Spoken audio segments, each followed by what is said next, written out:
How to enable Assistive Touch in iPhone. Hey everyone, welcome back to the channel. In today's video, I'll show you how you can enable Assistive Touch on your iPhone. This feature is a game changer for accessibility and convenience.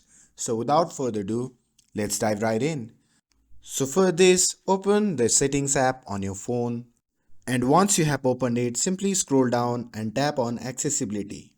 Now in this section you will see option labeled touch. Simply tap on it to explore touch related features.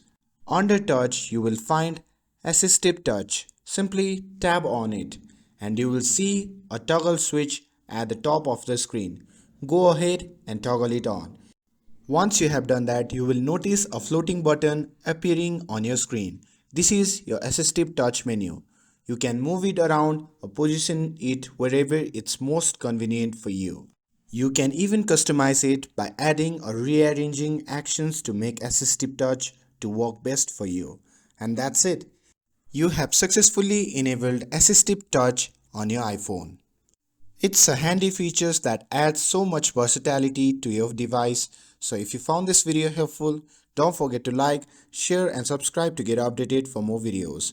Thanks for watching and I'll see you in the next video.